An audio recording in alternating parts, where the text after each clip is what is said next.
Buenos días, Boker Tov. Ya estamos aquí. Hoy es 3 de octubre del 2023. Continuamos con la fiesta de Sukkot, la fiesta de las cabañas, que la Reina Valera traduce como la fiesta de los tabernáculos. La enseñanza de este día la he titulado Yeshua, la imagen del Elohim invisible. Yeshua, la imagen del Dios invisible. Voy a hablar un poco de la deidad de nuestro Mesías, que es más que un humano, es más que un carpintero, es más que el mayor hombre de todos los tiempos. Es humano y es divino. A veces personas hoy en día dicen todos somos divinos, tratan de sobajar a la imagen del Creador, porque eso es lo que es Yeshua, la imagen del Creador. Y tratan de jugar con la palabra divino, supuestamente con su significado. Se hacen los locos como que si no entendieran lo que queremos decir cuando hablamos de la divinidad o la deidad del Mesías. Voy a ir leyendo el capítulo 5. Es muy bonito, muy hermoso ese capítulo. Lo voy a leer todo y ya después lo vamos a brincar al capítulo 7, verso 1, donde habla la fiesta de Sukkot. Entonces vamos a cerrar un poco con la fiesta de Sukkot. En el libro de Juan o Yohanan capítulo 5, verso 19 en adelante.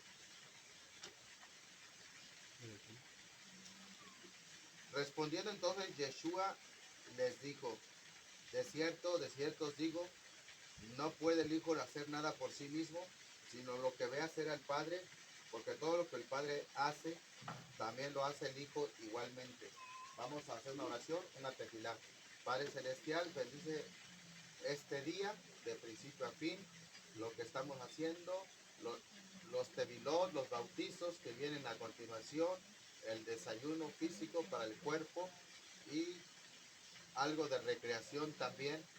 Te pedimos que tomes el control, habla nuestra vida, revélanos a nuestro Mesías y su divinidad, su deidad. Habla a nuestros corazones y quita cualquier obstrucción. En el nombre de Yeshua, nuestro Salvador.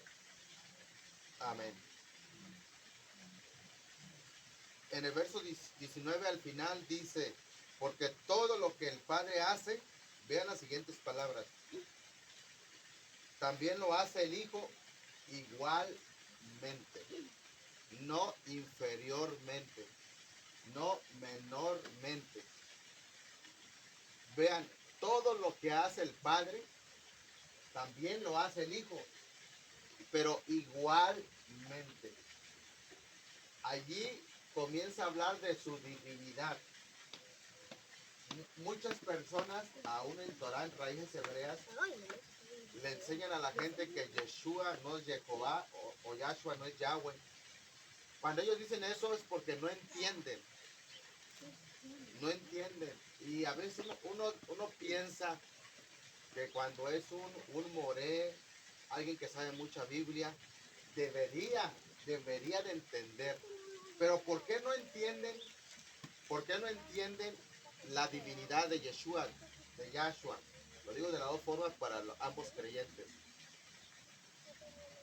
A veces los moré de Torah, por seguir a rabinos, muchos rabinos, aunque sean mesiánicos, no creen en la divinidad del Mesías.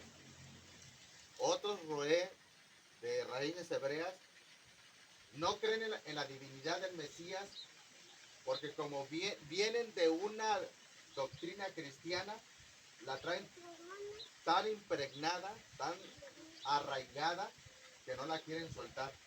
Aunque el Brit Hadashah, el Nuevo Testamento, diga lo contrario. Puede más a veces el orgullo, la soberbia, que el reconocer que se han equivocado. Y ahorita solamente es el comienzo con un texto. Si ustedes me preguntaran a mí, así por curiosidad, ¿Cuántos textos cree usted que hay en la Biblia que enseñan la divinidad del Mesías? Yo les diría que bajita la mano 600 textos. Bajita la mano. Encontraríamos 500 en el Brit Hadashah en el Nuevo Testamento y por lo menos 100 en el Tanakh, en el Antiguo Testamento. Dice la Torá que por el testimonio de 2 o 3 testigos, aquí hay 2 asientos, pueden recorrer, todavía hay espacio, pásele, hay espacio. Caben dos como pecero. Fila doble, por favor, háganse para atrás. Gracias, gracias.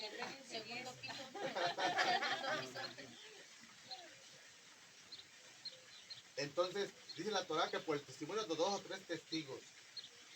El cristianismo sabe eso, el judaísmo sabe eso, y lo aplican para cualquier doctrina. Que una doctrina, cualquiera que sea, si no tienes 2 o 3 textos, no es válida. Pero ¿qué pasa con la divinidad del Mesías? ¿Por qué no tomar en cuenta por lo menos 600? No son 4, ni 5, ni 6 testigos. Está hablando de por lo menos 600. Aquí solamente en el libro de Juan, de Yohanan, fácilmente encontramos más de 50 textos. Este es uno. Lo que sucede es que a veces las personas quieren que diga textualmente la divinidad del Mesías. Y como supuestamente no lo dicen, no lo creen, pero con otras doctrinas que ellos sí creen, aunque no lo diga textualmente, sí la aceptan. Ahí caen en el error y se engañan a sí mismos. Sí engañan a otra gente con sus doctrinas, pero se engañan a sí mismos. Entonces, verso 19, aquí Yeshua hace idénticamente todo lo que hace el Padre. Verso 20 en adelante. Estamos en Juan, Yohanan 5:20. Porque el Padre ama al Hijo y le muestra todas las cosas que Él hace. Y mayores obras que éstas les mostrará, de modo que ustedes se van a maravillar. Si se dan cuenta, Yeshua en un momento habla como divino y en un momento habla como humano. Dice, el Padre le va a mostrar mayor cosas. Ahí ya está hablando como humano, porque en ese momento Él está físicamente en la tierra. Yeshua en ese momento tiene un cuerpo humano y está en la tierra. Entonces, Él puede hablar como hombre, como el hijo de Adán, el hijo del hombre, pero también habla como divino. Lo vimos en el 19 y vamos a continuar leyendo. Vean, aquí está la divinidad. Porque como el Padre levanta a los muertos y les da vida, así también el Hijo del Hombre a los que quiere, da vida.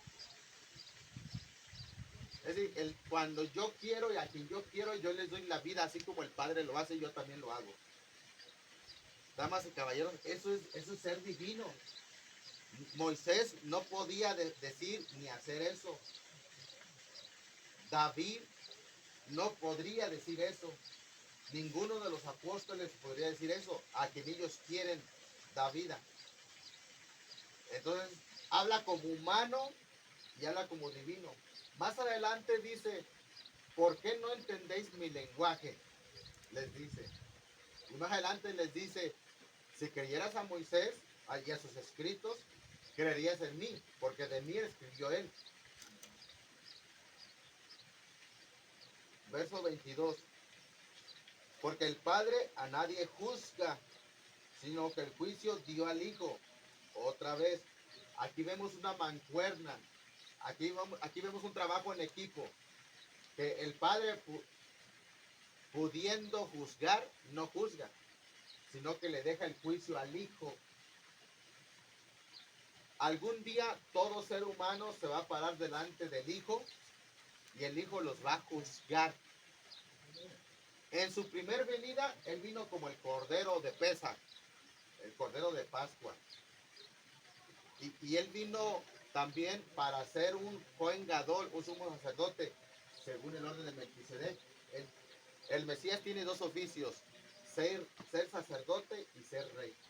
La primera venida vino como sacerdote, como Cohen.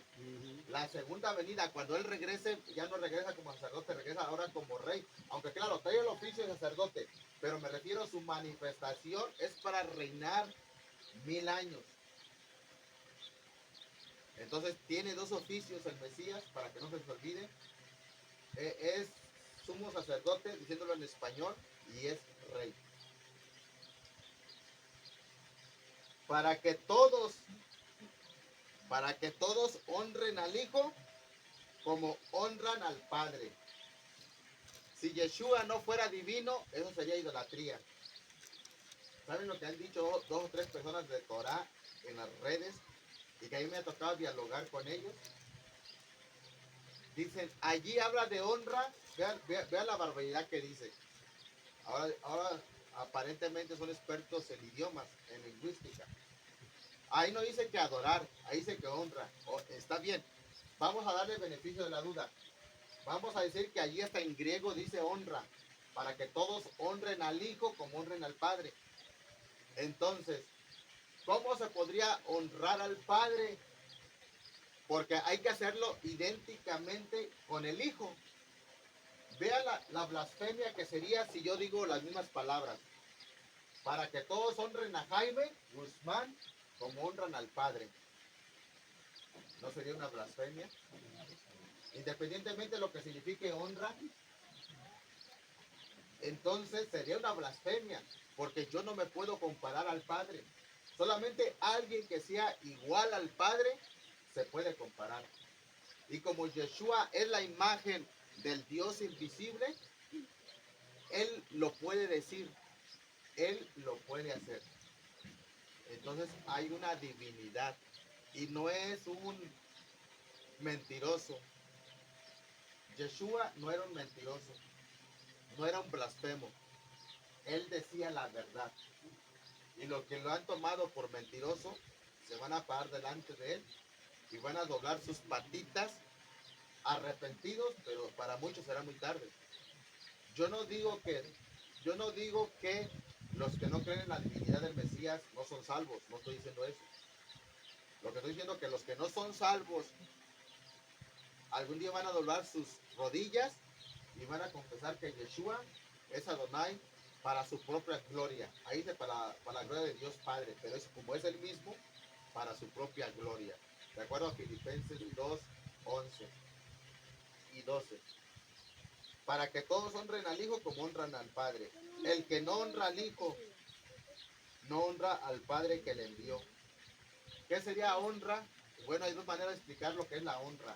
Número uno, los hijos debemos honrar a nuestros padres. El quinto mandamiento es honra a tu padre y a tu madre. Entonces, ¿cómo lo traducimos? ¿Cómo honramos a nuestros padres?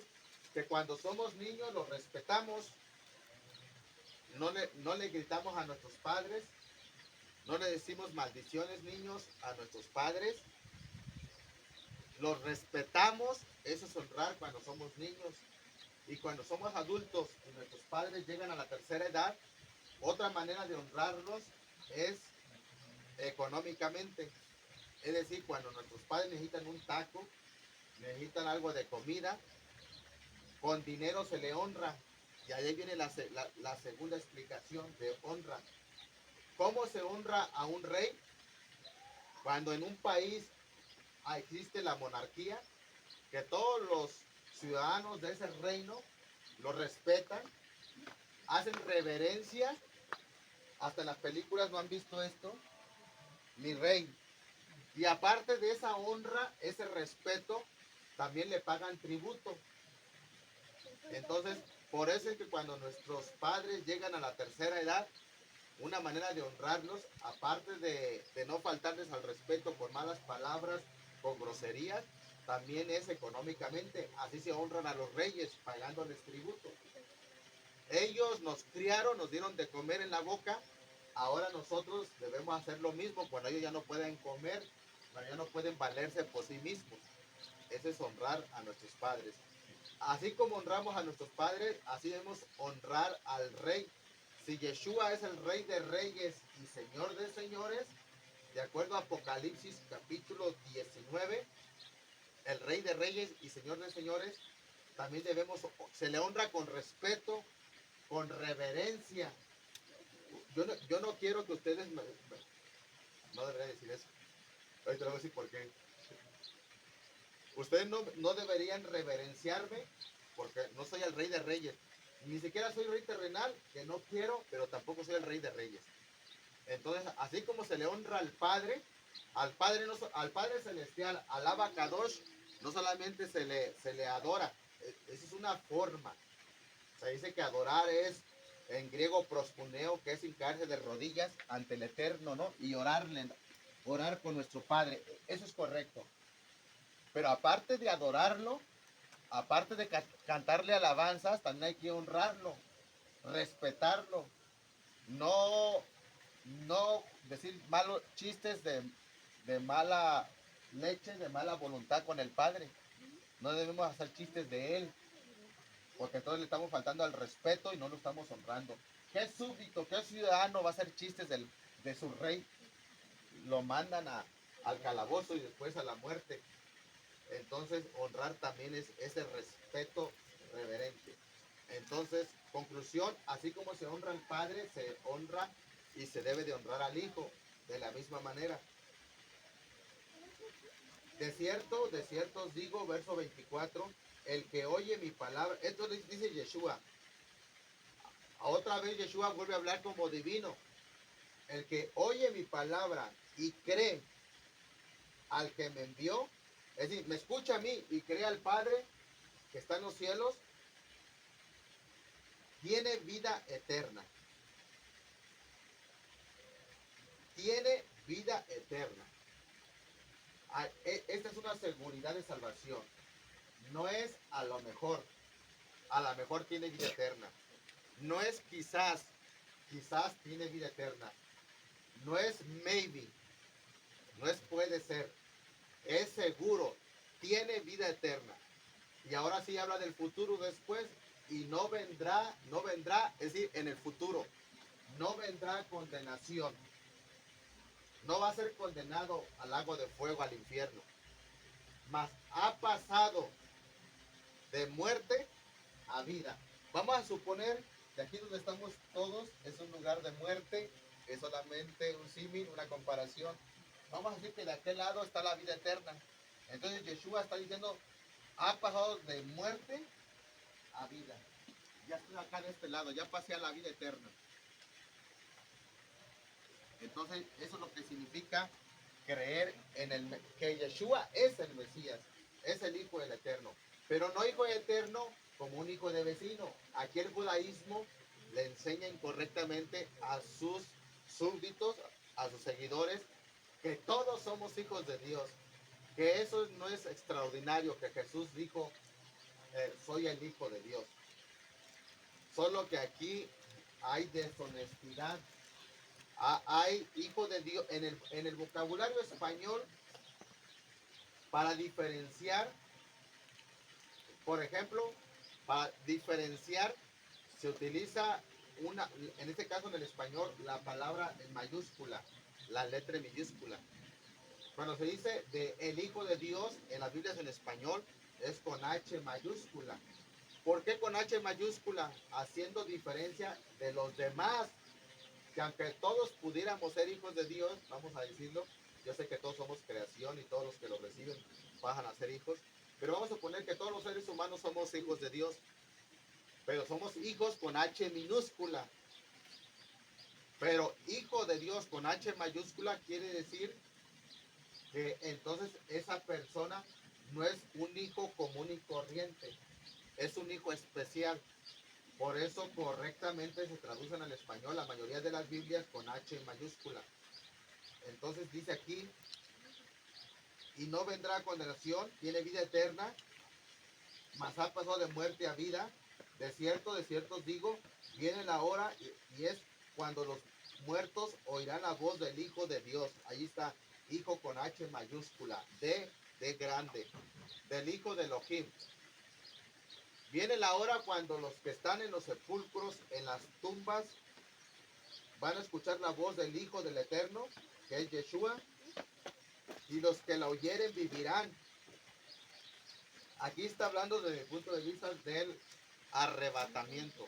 Él viene con voz de mando, con voz de arcángel. Es muy potente, muy poderosa.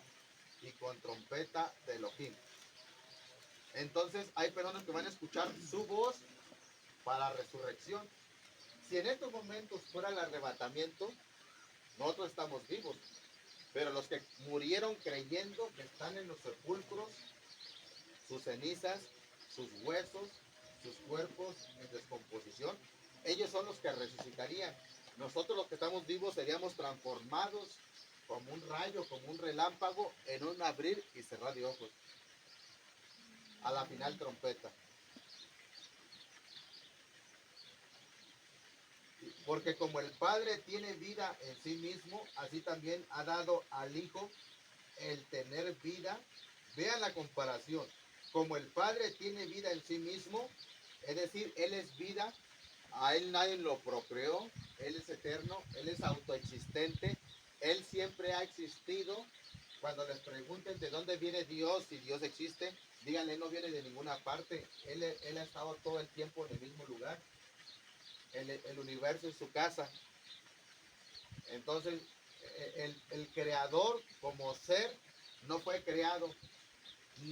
No existe el pasado en el universo. Dentro del planeta Tierra existe el pasado, pero fuera del planeta Tierra, donde no hay reloj, donde no hay luna ni sol marcando el tiempo, el eterno siempre ha existido. Solo que como nuestras mentes son finitas, tienen un límite, no se alcanza a comprender toda la existencia y la magnificencia del eterno. No alcanzamos a comprender.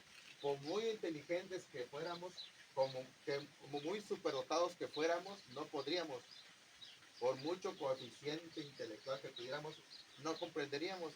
Imagínense, el ser humano, yo calculo, siempre he calculado que desarrolla su capacidad intelectual los más inteligentes al 10%. Imagínense un círculo de 360 grados y pongan ahí como una rebanada, que le cortamos una rebanada como al pastel o como una naranja. Ese es el porcentaje de los más inteligentes. Los no tan inteligentes el 6%, el 7%. Entonces, ¿cómo el ateo y muchas personas quieren entender la existencia del Creador con el 10%? Hagan ustedes el favor, el bendito favor. Entonces, así como el Padre tiene vida por sí mismo, dice que el Hijo también, dice, así también ha dado al Hijo el tener vida en sí mismo. Tiene vida en sí mismo. Por eso resucitó de entre los muertos. Aunque hay un par de textos, ahorita recuerdo Romanos 8:11, que dice que el Ruach HaKodesh resucitó al Hijo, pero como el Ruach HaKodesh es parte de él mismo se resucitó. Yeshua mismo se resucitó. Nada más que a veces lo quieren poner como un ser humano común, muy santo, Yeshua, pero como un hombre común y que necesitó la ayuda del Ruach HaKodesh. No, el Ruach HaKodesh estaba dentro de él porque es parte de él. Entonces Yeshua resucitó por sí mismo. Aunque repito, en un par de pasajes dice que el Ruach HaKodesh lo resucitó. Simplemente que a veces la Biblia usa vocabularios para que nosotros como seres humanos comprendamos un poquito de lo que sucede en el mundo espiritual. No se maravillen de esto, porque vendrá hora cuando todos los que están en los sepulcros oirán su voz. Es decir, tarde o temprano todos los que están muertos van a resucitar, pero no para vida eterna todos. Vamos a ver para dónde. Y los que hicieron lo bueno saldrán a resurrección de vida, mas los que hicieron lo malo a resurrección de condenación. Voy a explicar esto y después brinco al capítulo 7, para no hacerlo tan largo, porque todo el capítulo todo el libro de Juan está extraordinario, uno de mis favoritos, el libro de Juan. Aquí está hablando que los que hicieron lo bueno saldrán a resurrección de vida y los que hicieron lo malo a resurrección de condenación. Pensaríamos nosotros que están hablando de que ganarnos la salvación con buenas obras. Incluso varias religiones estudian estos textos para decirle que hay que ganarse la salvación. Pero vamos a la mentalidad hebrea. solamente existe el Antiguo Testamento, solamente existe el Tanaj. En la mentalidad de un pueblo de Israel, 12 tribus, para ellos, ¿qué sería lo bueno? Si solamente tienen el Tanaj, ¿qué sería lo bueno? Por ejemplo, hay muchas respuestas. Algo sería la Torá. La Torá, la ley, nos dice lo que es bueno y lo que es malo. Entonces, ahí estaría diciendo, es la pregunta, ahí estaría diciendo que practicando los 613 mandamientos, lo que es la Torá, ¿nos ganamos la salvación? No. Aquí está la explicación. Para que alguien practique los mandamientos, tiene que nacer de nuevo. Porque el hombre natural, Primera de Corintios capítulo, ¿lo puede leer alguien por favor para que vea que no estoy inventando? Primera de Corintios 2, 12 al 14. El hombre natural no percibe las cosas que son del espíritu y no las puede entender. Adelante, ¿quién encontró? Y nosotros no hemos recibido el Ruach del mundo, sino el Ruach Primera que de es Corintios, hermana, perdón. Corintios 12. 2, 12. 2, 12 al 14. Adelante. Y nosotros no hemos recibido el espíritu del mundo, sino el espíritu que proviene de Dios. Perdón, hermana. Que ya sí lo tenía, entonces bien. Está en el 2.12. Perdón. Usted lee el 14. Usted 12 y 13. Y nosotros no hemos recibido el Ruach del mundo, sino el Ruach que es venido de Elohei, para que conozcamos lo que Elohei nos ha dado, lo cual también hablamos, no con doctas palabras de humana sabiduría, sino con una doctrina del Ruach Kadosh, acomodando lo espiritual por medio de lo espiritual. 12 y 14. Porque el hombre natural. El 14, hermano. Porque el hombre natural no percibe las cosas que son del espíritu de Dios, porque para él son locura y no las puede entender, Porque se han de discernir espiritualmente. Entonces, el hombre natural no puede percibir las cosas que son del espíritu y no las puede entender porque se han de discernir o entender espiritualmente. Quiere decir que el hombre natural, el inconverso, el incrédulo, el que no es creyente todavía, el que no ha nacido de nuevo, el que no es nueva criatura, normalmente no practica lo bueno. Lo bueno es los mandamientos, porque para él son locura. Para él practicar los mandamientos son locura. Para él es cosa de locos. Cuando los locos son ellos, no somos los cuerdos. Para el hombre natural,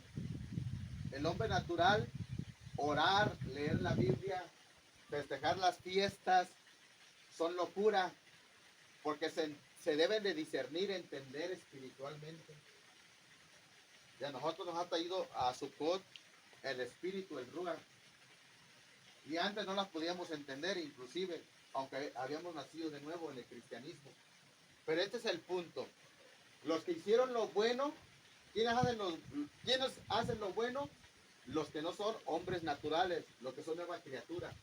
Es decir, cuando somos, de modo que si algunos están en Cristo, en el Mesías, nueva criatura es. Entonces, nosotros por naturaleza, como somos una nueva criatura, hay un deseo dentro de nosotros para hacer lo bueno. Hacer lo bueno son la manifestación de nuestra salvación. Hacer lo bueno son las evidencias de que somos salvos. Son evidencias. Entonces los que hacen lo bueno son los arrepentidos, que es más fácil, para nosotros es más fácil practicar los mandamientos. Pero ¿quiénes son los que hacen lo malo? El hombre natural. Porque para él son locura. Para él no las puede entender las cosas que son del Ruach, que son del Espíritu. Entonces ese pasaje se debe interpretar con ese y otros, con toda la Biblia. La mayoría de los textos de la Biblia, porque toda la Biblia es como una biblioteca, donde hay muchos libros, pero todos son una biblioteca o un tomo si lo queremos ver. Entonces, para entender los textos, cuando se hacen difíciles, siempre hay que interpretarlos, si no se puede con el contexto inmediato con toda la Biblia. Entonces, ya para ir terminando, dice, los que hicieron lo bueno, es decir, los salvos, los comprados, los justificados, los perdonados, saldrán a resurrección de vida. Mas los que hicieron lo malo, ¿por qué hicieron lo malo? ¿Porque eran nuevas criaturas? No, al contrario, porque eran personas muertas, estaban muertos en sus delitos y pecados, como dice Efesios 2:1. Estaban nosotros muertos, ellos están muertos en sus delitos y pecados. Y los que hicieron lo malo a resurrección de condenación. Entonces, por causa del tiempo, no es porque no quiera leer lo que sigue, capítulo 7, verso del 1 en adelante. Vamos a la fiesta de las cabañas. Juan 7. Juan 7, aquí está hablando de la fiesta de los tabernáculos, de las cabañas, de Sucot. Los apóstoles practicaban Sucot. La congregación, la verdadera iglesia, todas las religiones dicen, la mía es la verdadera iglesia, pero cuando viene Sucot, ¿dónde están? Vamos a mostrar el panorama. Yo sé que no es el único lugar en México, pero es un ejemplo. Mi iglesia es la verdadera iglesia, la verdadera religión. ¿Dónde están? Está vacío. ¿Dónde están celebrando Sucot? Y esto representa a muchos lugares de todo México. En México todos dicen tener la verdad, la razón. Entonces, ¿dónde están? En Sucot. En Estados Unidos es igual. Hoy es martes 3 de octubre. Les aseguro que no están llenos los lugares. No hay parques. No hay. Una cosa es decirlo y otra cosa es hacerlo. Como decimos en México y fuera de México, de lengua me como un taco.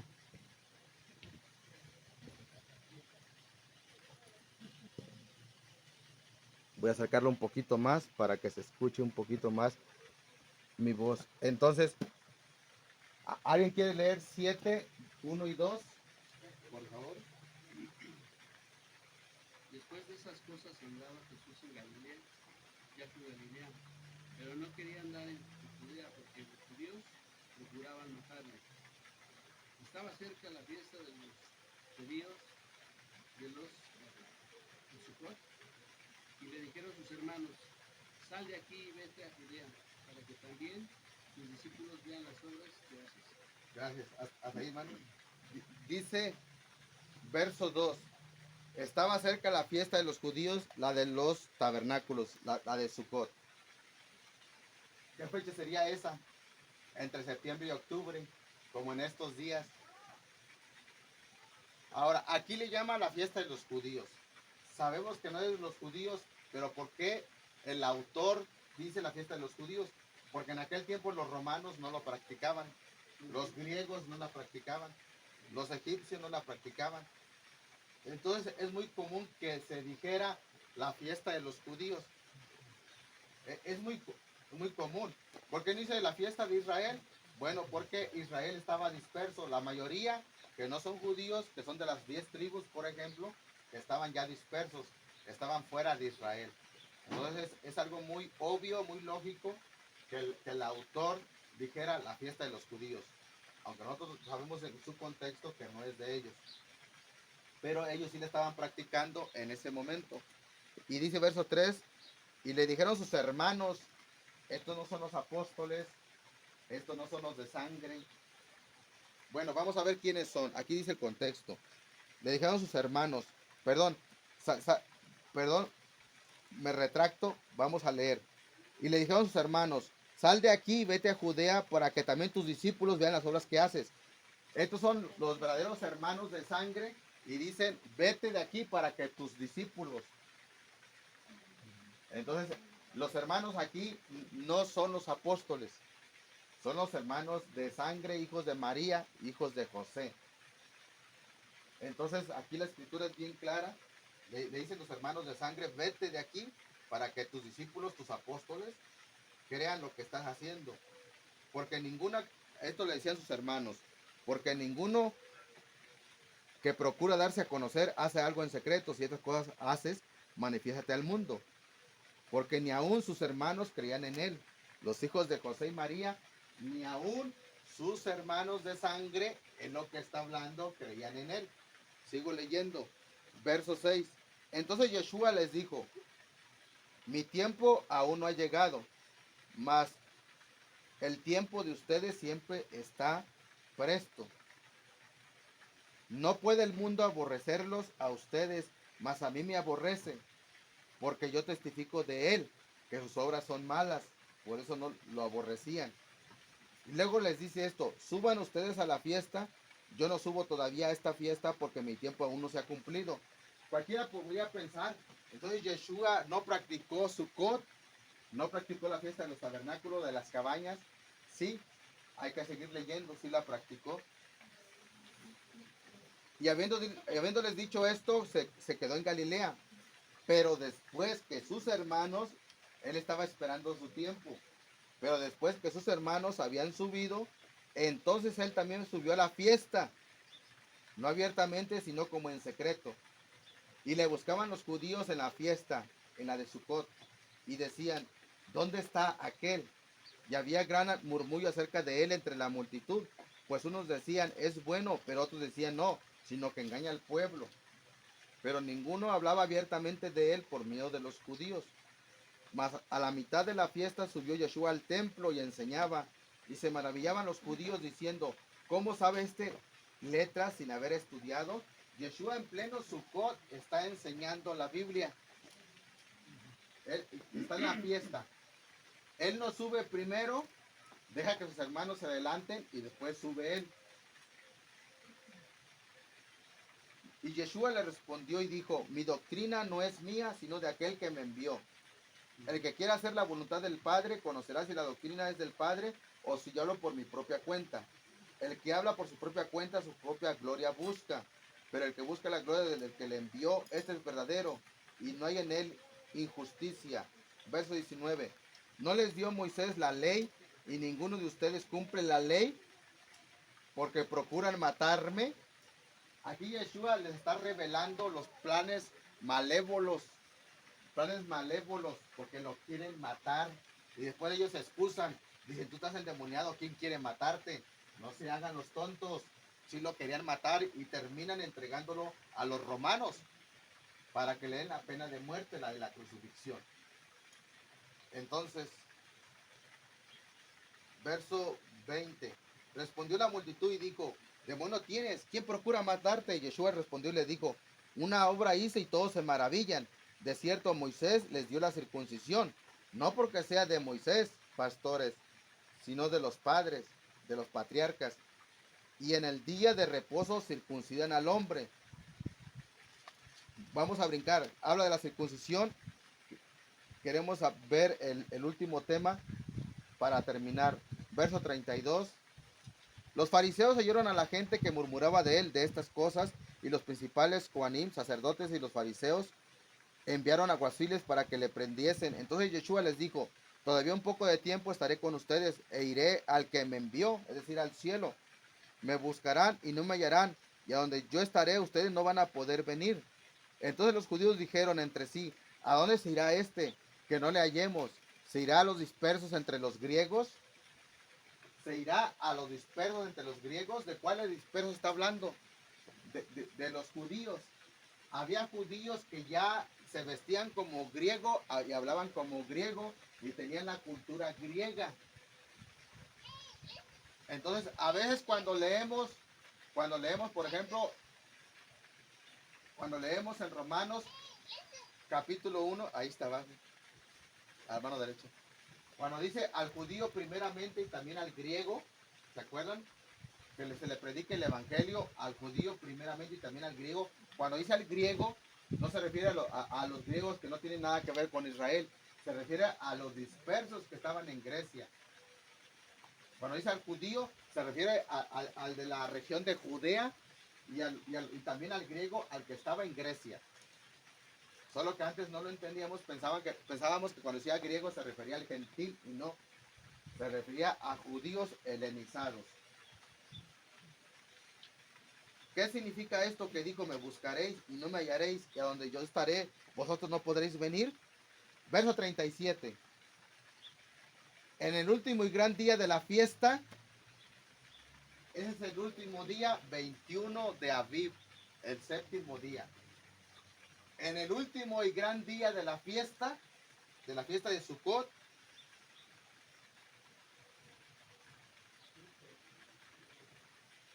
Yeshua se puso en pie y alzó la voz diciendo: si alguno tiene sed, venga a mí y beba. Si alguno tiene sed, no está hablando físicamente, sino espiritualmente. Si alguno tiene hambre de Dios, si alguno tiene hambre de vida eterna, venga a mí y beba. El que cree en mí, como dice la Escritura, de su interior correrán ríos de agua viva. Está hablando del Espíritu Santo, que lo iban a recibir todos aquellos que creyésemos en Él. Entonces, esas aguas vivas son las aguas que nos levantan a orar o nos desvelan a orar. Esas aguas vivas son las que nos hacen leer la Biblia. Esas aguas vivas son las que nos hacen buscar la palabra.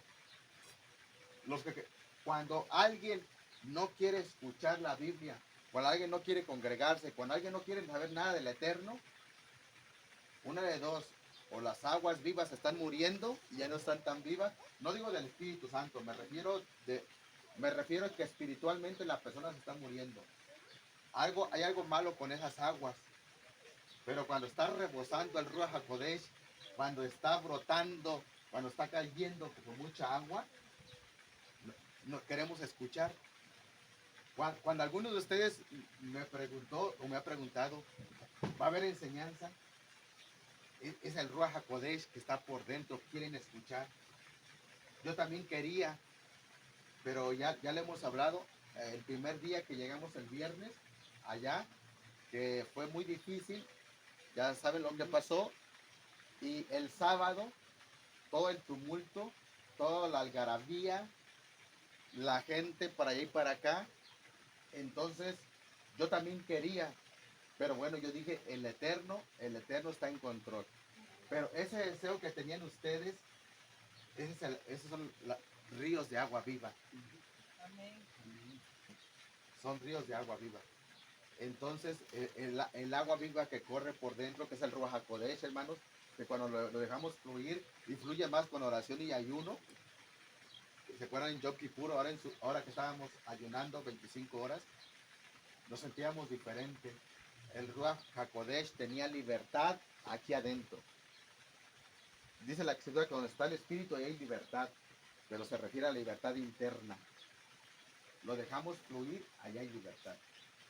Entonces, amados hermanos, pues seguimos con Sukkot. Vamos a continuar a los bautizos, a la Tevilá. Si usted tiene el deseo en su corazón de hacer Tevilá, es el Ruach HaKodesh. Si usted ya lo hizo, ya lo tuvo en el pasado. Pero si usted lo va a hacer, amado hermano, hermana, ese es el Ruach que está dentro de usted. Porque el espíritu del hombre busca lo espiritual. Y bautizarse es un mandamiento espiritual, hacer Tevilá. Vamos a despedirnos con una sencilla oración. Padre, gracias por la revelación que nos da de nuestro Mesías, que Él es divino, tanto como tú. Y perdónanos cuando alguien dice que Yeshua no es divino, que es solamente el hombre más grande de todos los tiempos. No, es el título más inferior que le podríamos dar. Yeshua es tan divino como el Padre, porque son uno mismo. Yeshua es la imagen del Elohim invisible, el primogénito de toda creación, el principal de toda creación, como dice Colosenses 1:15. En Colosenses 2:9 dice, porque en él habita corporalmente toda la plenitud de la deidad. Y Padre, las personas pecan por soberbios, porque quieren defender una mentira, quieren defender lo indefendible. Y aquellos que se nos ha revelado, gracias Padre, porque no solamente tú estás en el cielo, estás con nosotros, estás aquí en este momento y estás también dentro de nuestro cuerpo en la forma del Ruach HaKodesh, del Espíritu Santo. Bendice a cada uno de tus hijos que va a hacer Tevilá, que te va a obedecer en las aguas, y los que ya lo hicieron, también bendícenos, Padre.